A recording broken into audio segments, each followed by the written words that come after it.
जी, मज़दूर न्यूज़ इस वक्त अपने टॉक शो के सिलसिले में पहला टाकरा प्रोग्राम कर रहा है और आज हमारे साथ इस सिलसिले में हमारे पहले मेहमान हैं एम ताहिर शेख साहब, पाकिस्तान पीपल पार्टी ज़िली सदर और कोऑर्डिनेटर हैं फैसलाबाद पीपल पार्टी के। आइए मौजूदा सेटअप के हवाले से और मौजूदा मुल्क को जो माशी चैलेंजेस दरकार हैं और जो सियासी हलचल है और इसके साथ साथ जो आवाम को महंगाई ने परेशान कर रखा है, इस हवाले से वो हमसे गुफ्तगू करेंगे। तो आइए उनसे पूछते हैं। ताहिर साहब, सबसे पहले ये बताइए कि ज़िली सदर पीपल पार्टी एजाज अहमद चौधरी साहब क्या मीडिया कोऑर्डिनेटर हैं और पीपल पार्टी को फैसलाबाद आपके साथ ताल्लुक़ है, तो क्या इस वक्त फैसलाबाद में पीपल पार्टी की हालात कैसे हैं और आवाम में पजीराई के हवाले से और ज़िली सदर पीपल पार्टी की कारकर्दगी के हवाले से आप क्या कहेंगे? सबसे पहले तो मैं मज़दूर न्यूज़ चैनल को अपने इस गरीब खाने पर खुशामदीद कहता हूँ। पाकिस्तान पीपल्स पार्टी डिस्ट्रिक्ट और डिवीज़न के कोऑर्डिनेटर की हैसियत से मैं इस न्यूज़ चैनल को यहाँ तशरीफ़ लाने पर एम हुसैन साहब को खैर मकदम भी करता हूँ। दरख्वास्त ये है कि आज के जो मरूजी हालात हैं, मुल्क के मुआशी बहरान है और दूसरी जानब बेलगाम महंगाई का जिन बेकाबू है। नो डाउट कि हर आदमी इस वबा से मुआशी हालात से तंग है, खुसूसन सफ़ेदपोश तबका मजदूर जो पाकिस्तान के मानचेस्टर टेक्सटाइल सिटी में लाखों नहीं हज़ारों नहीं जो कि कई घराने ऐसे हैं जो इस वक्त सुबह शाम तंग दस्ती से लाचार हो चुके हैं। वफाक और पंजाब की बाहमी लड़ाई से हर तबका परेशान है। तो मैं यहाँ पर पाकिस्तान पीपल्स पार्टी के हवाले से दरख्वास्त करूंगा कि पाकिस्तान पीपल्स पार्टी के चेयरमैन जनाब बिलावल भुट्टो जरदारी को इस बात का अदराक है, उन्हें मुकम्मल एहसास है, क्योंकि हमें इत्तेहादी हुकूमत में जो हमें हिस्सा मिल रहा है उसमें हम रहते हुए अवाम पाकिस्तान के जो मसाइल हैं उनको उजागर करने के लिए और उन मसाइल को ख़त्म करने के लिए कोशां हैं। जहाँ तक बात रही ये मौजूदा हालात बेकाबू क्यों हुए, आप बेहतर भी समझते हैं, मीडिया इससे बाखबर भी है कि ये मौजूदा जो हालात हैं जब मोहतरम साबिक वज़ीर आज़म इमरान नियाज़ी साहब की अवाम दुश्मन पॉलिसियों की बदौलत बेकाबू हुए, जिनकी वजह से हम आज इस नहज पर हैं कि जो उन्होंने वादे दावे किए उस पे एक वादे पे भी अमल ना हुआ। जुबानी कलामी दावे करते रहे, उनकी मुआशी टीम में 3-3, 4-4 वजारत खजाना के जो कलमदान तब्दील हुए, लेकिन मुल्क के हालात बेहतर ना हुए। खान साहब ने कहा था कि मैं खुदकुशी कर लूंगा, IMF नहीं जाऊंगा, IMF भी नहीं गए। और इसी तरह मैं आपको क्या बताऊं कि मुल्क में इस कदर मुआशी जो बहरान है इसके असल जिम्मेदार जनाब इमरान खान की तहरीक इंसाफ है। अब आपके सामने ये 15 जनवरी को जो पंजाब में खिलवाड़ खेला गया है, ये जनाब ने इमरान नियाज़ी साहब ने परवेज लाई के साथ मिलकर पंजाब में अदमी इस्तेहकाम पैदा किया। मुल्क आगे ही सैलाब और खुसूसन बारिश की तबाहकारियों से मुल्क का 1/4 हिस्सा इस वक्त भरपूर तरीके से मुतासिर है। खुसूसी तौर पर कम अज कम जनूबी पंजाब, सिंध, KP के बलोचिस्तान के जो हमारे पाकिस्तानी भाई हैं वो इस वक्त दरबदर हैं, उनके पास रहने के लिए जगह नहीं है, जरिया मुआश नहीं है। इस हालात में इलेक्शन का मुतालबा करना ये नामुनासिब है। जहाँ तक रहेगी फैसलाबाद के हवाले से, तो ज़िलाई तंजीम के हेड मोहतरम जनाब इज़्ज़त माब मोहम्मद इजाज़ चौधरी साहब की क़यादत में और उनके साथ ज़िली जनरल सेक्रेटरी जनाब राय शाहजहां कर जो साबिक MP हैं, उनका ताल्लुक जड़ावाला से, ये तंजीम पाकिस्तान पीपल्स पार्टी के लिए अल्हम्दुलिल्लाह बेहतरी के लिए कोशा है। हम इंशाअल्लाह ताला डिस्ट्रिक्ट में भरपूर तरीके से आने वाले इलेक्शन को न सिर्फ इंशाअल्लाह कामयाबी हासिल करेंगे बल्कि इमरान नियाज़ी का भरपूर मुकाबला करेंगे और पीपल्स पार्टी इंशाअल्लाह तनहा इलेक्शन लड़ेगी।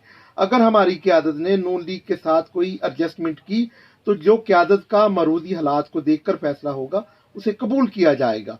जहां तक रह गया इजाज चौधरी साहब का ताल्लुक, तो ये वो घराना है जिसने राजा रियाज के बागी होने के बाद पीपल्स पार्टी के साथ जो उन्होंने वफा करनी चाहिए थी, उससे मुंह तोड़कर जब उन्होंने पीटीआई की तरफ गए और वहां उनके भी नहीं बने, लेकिन इस घराने ने खास तौर पर मोहम्मद रियाज चौधरी साहब जो साबिक मुशीर आज़ाद कश्मीर है, उनकी खुसूसी एडवाइस पर पाकिस्तान पीपल्स पार्टी के लिए जो लावारस हो चुका था, क्योंकि हमारा उस वक्त राजा रियाज के जाने के बाद कोई डेरा नहीं था, तो मैं समझता हूं कि मोहम्मद रियाज चौधरी साहब ने पार्टी के साथ अपनी मोहब्बत, अपने इखलास और अपने रबत को मुस्तकिल करते हुए अपने भाई के जरिए यहाँ पर डेरा आबाद किया। और इस डेरा आबाद होने से डिवीज़न डिस्ट्रिक्ट की जो तमाम मीटिंग्स है अब तक अल्हम्दुलिल्लाह वहाँ पे होती है। इजाज चौधरी साहब मीडिया में भी भरपूर तरीके से अवाम के मसाइल को, बेशक उनकी अपनी इत्तेहादी हुकूमत पर भी तनकीद हो, लेकिन वो अवाम के मसाइल के लिए, गरीब के मसाइल के लिए, आम आदमी के लिए आवाज़ उठाते हैं। और यही उनका एक दुर्रा इम्तियाज़ है कि वो कारकुन से हम वक्त राब्ते में भी रहते हैं। जली तंजीम ने अल्हम्दुलिल्लाह चौधरी सईद इकबाल साहब मरहूम के साथ भी काम किया, अल्लाह उन्हें गनी के रहमत फरमाए। वो हमारे डिवीज़न के सदर थे, अल्लाह को प्यारे हो गए। तो अब चूंकि तंजीम में आर्जी तौर पर जो डिविजनल क्या मुकाम सदर हैं वो सैयद अनायत अली शाह साहब हैं और हाजी मोहम्मद इसाक साहब डिवीज़न के जनरल सेक्रेटरी हैं, लेकिन जो ज़ली तंजीम है वो चारों तहसीलों में अच्छे तरीके से पीपल्स पार्टी के लिए, भुट्टोइज़म की कामयाबी के लिए, चेयरमैन बिलावल भुट्टो को कामयाब करवाने के लिए कोशा है। जी बहुत शुक्रिया। दूसरा कि ये बताइए, अभी कराची में बल्दियाती इलेक्शन हुए हैं, बड़ा सेटअप बना है और वहाँ पे किसी 2018 में जो अपना पाकिस्तान तहरीक इंसाफ ने सीटें हासिल की थी, अब बल्दियाती इलेक्शन में पीटीआई का सफाया हो गया और वहाँ पे पाकिस्तान पीपल्स पार्टी ने अभी इतला तक जो 93 से ज़्यादा सीटें हासिल कर ली हैं, तो एमक्यूएम ने इसको बाइकाट किया। तो इस हवाले से आप ये क्या कहते हैं कि पीटीआई ये किस वजह से अपना मैदान इन्होंने छोड़ा या क्यों वे सीटें हासिल नहीं कर सकी और पीपल्स पार्टी की कामयाबी की वजह क्या है? जी चाहिए सर, सबसे पहले तो मैं दरख्वास्त ये आपसे करना चाहूँगा कि एमक्यूएम वफाक में हमारी इत्तेहादी जमात है। वफाक पाकिस्तान के हवाले से जनाब आसिफ अली जरदारी साहब ने तमाम जमातों से ये दरख्वास्त की कि भाई आज सियासत का वक्त नहीं है, आज रियासत को बचाने का वक्त है। क्योंकि अगर रियासत को बचाएंगे तो सियासत भी होगी, अगर सियासत होगी तो फिर इंतखाबी मार्के भी होंगे। एमक्यूएम का एक अपना एक नुक्ता नज़र है, उनकी अपनी एक सोच है कि वो वफाक में हमारे साथ हैं, लेकिन सूबे की सतह पर वो उनके अपने मामलात हैं। हालांकि हमें उनसे कोई इतराज़ नहीं है, उनके ज़ाती मामलात हैं, क्योंकि उनके अपने ग्रुप हैं जो 3 ग्रुपों में थे, अब वो उनके कुछ दड़े आपस में दोबारा उनकी एडजस्टमेंट हो रही है। जहां तक रह गया पाकिस्तान पीपल्स पार्टी का ताल्लुक, पाकिस्तान पीपल्स पार्टी ने अल्हम्दुलिल्लाह कराची में हमारे जो वजीर आला सिंध है मुराद अली शाह साहब की क़यादत में एक शानदार तरीके से तमीर व तरक्की का जो एक नया बाब शुरू किया।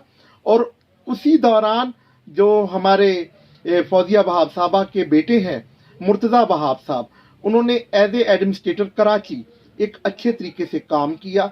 ये बारिश के दिनों में, सैलाब के दिनों में सीएम साहब और मुर्तज़ा वहाब साहब, उस्मान गनी साहब और दीगर जो सिंध की क़यादत है, कराची की क़यादत है, उसने एक अच्छे तरीके से काम किया।